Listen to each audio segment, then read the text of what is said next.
So, I've been going to Duke restaurant for like probably the last 7 years. Another partner of ours introduced me to his food. Okay. And I've been stuck ever since. Like, the man is so talented. His food is I know. so good. And his food, because he brings out the Haitian cuisine in his food, but just a more modernized way, I've always loved his food. And it still reminded me of home.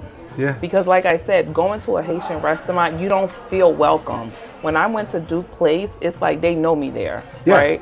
And that's what people want. Yes. So when the opportunity came about, I was just like, hey, Duke, listen, this is an opportunity that came about. I think this is the first time for us to come together, collaborate, and build something great for our people, for us, right? For our family, because we don't have this.